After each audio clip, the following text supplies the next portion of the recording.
मेरा नाम कौशलेंद्र सिंह यादव है। मैं यहीं उन्नाव ज़िले का रहने वाला हूँ और मैंने पढ़ाई लखनऊ से करी हुई है। मैंने आईआईटी कानपुर से बीटेक किया हुआ है। 2002 का ग्रेजुएट हूँ मैं। 2002 से 2018 तक मैंने सॉफ्टवेयर में नौकरी करी है, इन्फोसिस जैसी कंपनीज़ में। 2018 में मैं प्रोफेसर त्रिलोचन शास्त्री से मिला था। उनकी एक संस्था है सेंटर फॉर कलेक्टिव डेवलपमेंट, उसके तहत वो जो है किसानों की आमदनी बढ़ाने में लगे हुए हैं। तो उसके पीछे उनका सिंपल फंडा है। जैसे अमूल करके आप सब लोग जानते होंगे, अमूल ब्रांड है। वो अमूल किसानों के द्वारा ओन्ड कंपनी है, मतलब किसान उसके मालिक हैं। तो क्या होता है, गांव-गांव में दूध अमूल से इकट्ठा होता है, डिस्ट्रिक्ट लेवल पे उसकी प्रोसेसिंग होती है और स्टेट लेवल पे उसकी मार्केटिंग होती है। तो कुछ प्रोफेशनल लोग हैं जो अमूल के किसानों से दूध ख़रीदते हैं, दूध को पैकेट बना के आपके घरों तक पहुंचाते हैं और आप वो दूध ख़रीदते हैं। दूध में अगर 1 रुपये का आप ख़रीदते हैं तो 80 पैसा वो दूध के किसानों को जाता है। वो इस वजह से जाता है क्योंकि दूध के किसान उसके मालिक हैं। तो इसी सिद्धांत को आधार रखते हुए प्रोफेसर शास्त्री ने कोऑपरेटिव्स बनाए हैं मूंगफली के किसानों के। अनंतपुर ज़िला है आंध्र प्रदेश में, वहाँ पे अब 20,000 मूंगफली के किसान साथ मिलकर मूंगफली का व्यापार करते हैं। वो उसका पूरा जो लाभ है वो किसानों को जाता है। उसके लिए उन्होंने वहाँ पर एक प्रोसेसिंग सेंटर भी डाल लिया है जिसके वो खुद मालिक हैं। उसके लिए ना सरकार उसकी मालिक है, ना कोई प्राइवेट पर्सन उसका मालिक है। किसानों ने अपने पैसे इकट्ठे किए और नाबार्ड जैसी संस्था और कुछ हाई नेटवर्थ इंडिविजुअल जो होते हैं, जो लोगों ने काफ़ी सक्सेस पाई हुई है, उनमें से एक इन्फोसिस के को फाउंडर हैं और उनके जैसे कई लोगों ने आर्थिक मदद करी। किसानों ने अपना पैसा लगाया और 20 टन पर डे कैपेसिटी का एक प्रोसेसिंग सेंटर डाला। उसमें क्या होता है, हर गांव के किसान जो अनंतपुर ज़िले में है वहाँ पे सबसे ज़्यादा मूंगफली होती है क्योंकि वो देश का सबसे ज़्यादा सूखाग्रस्त दूसरा सूखाग्रस्त इलाका है।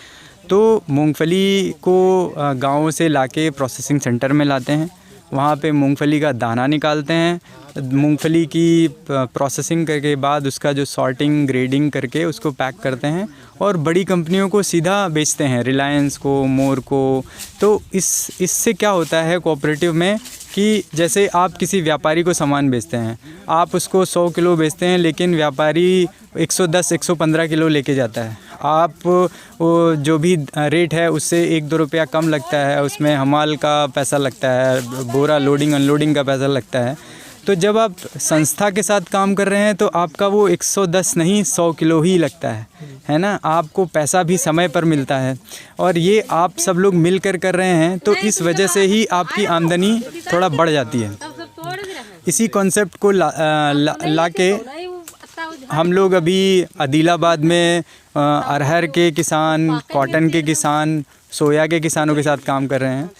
और हम लोग चित्तूर करके एक डिस्ट्रिक्ट है, वहाँ पे आम के किसानों के साथ काम कर रहे हैं। तो आम के किसानों ने वहाँ पे अपने संगठन बनाए हैं। आम के लिए सबसे इम्पोर्टेंट क्या होता है कि सही समय पे उसको तोड़ें और फिर जब आप उसको पकाकर बेचते हैं तो आपको ज़्यादा पैसा मिलता है। तो राइपनिंग चैम्बर लगाए जाते हैं जिसमें एथिलीन गैस इस्तेमाल होती है आम को पकाने के लिए। तो सरकार ने, आंध्र प्रदेश सरकार ने उनको 70 लाख रुपए का ग्रांट दिया। 30 लाख रुपए किसानों ने खुद इकट्ठा किए और वहाँ पे राइपनिंग चैम्बर और वेयर हाउस लगाया। अभी वो संस्था कुछ प्रोफेशनल बच्चों को हायर किया है जो उनके लिए मार्केटिंग करते हैं, गोडाउन का रख रखाव करते हैं। तो ये सब 1000-1200 किसान लोगों ने मिल के ये किया है और अब वो अपना आम स्वयं इन बच्चों की हेल्प से, प्रोफेशनल लोगों की हेल्प से, हमारे जैसे लोगों की हेल्प से रिलायंस को, मोर को, रतनदीप को बेचते हैं। हम लोगों ने वो आम बेंगलोर में सीधे कंज्यूमर को भी बेचा है। उससे क्या होता है, जब आपसे आम व्यापारी आपके बाग से लेके जाते हैं तो आपको 15, 20, 25 रुपया किलो मिलता है। वही आम जब एक कंज्यूमर ख़रीदता है तो वो 100 रुपया, 120 रुपया देता है। तो ये जो बीच का गैप है उसको दूर करने के लिए हम जब संगठन के साथ काम करते हैं तो संगठन का जो आम है वो कंज्यूमर के पास जाता है। कंज्यूमर को भी थोड़ा कम पैसा देना पड़ता है लेकिन किसान को भी 55-60 रुपया मिलता है। जो बीच का है उसमें राइपनिंग चैम्बर का कॉस्ट हो जाता है, लोडिंग करके शहर तक ले जाने का कॉस्ट होता है, उसको सेग्रीगेशन, सॉर्टिंग, ग्रेडिंग का होता है। तो बेसिकली मैं मूलतः ये कहना चाहता हूँ कि छोटे और मंझले किसान भी बड़े किसानों की तरह व्यापार करके ज़्यादा पैसा कमा सकते हैं, लेकिन उनको एक साथ आना पड़ेगा और उसके साथ फिर और हमारी संस्था उनकी मदद करती है। हम लोग आपके अकाउंट्स बनाएंगे, सबका एक एक पैसे का हिसाब होता है, उसमें कोई धांधलीबाजी नहीं होती है और आपको पता होता है कि पूरी संस्था ने पूरे साल में कितना व्यापार किया है। हम लोग एनुअल जनरल बॉडी मीटिंग करते हैं। हम पूरी कोशिश करते हैं कि हमारी संस्था में कोई पॉलिटिक्स ना हो। उसके लिए हमने नियम बना रखे हैं कि जो संस्था के मेंबर्स हैं, कोई भी मेंबर सदस्य हो सकता है, लेकिन जो ऑफिस बेयरर्स हैं, वो लोग, उनमें से कोई भी पॉलिटिकली एक्टिव पर्सन जो है उसमें ना आए। तो इससे क्या है कि हमारा पूरा जो फोकस है वो है व्यापार पे। किसान भाई जो भी उगा रहे हैं उसको इकट्ठा करें, उसको सीधे मंडी में ले जाके बेचें या हम बाकी बायर्स ढूंढें। जैसे बड़ी कंपनियां हैं जो ITC, ब्रिटानिया, इन सब को गेहूं, चावल, आम ये सब चाहिए होते हैं और क्या होता है व्यापारी भी आपसे लेके उसको सम्मिलित करके उन्हीं कंपनियों को बेचते हैं।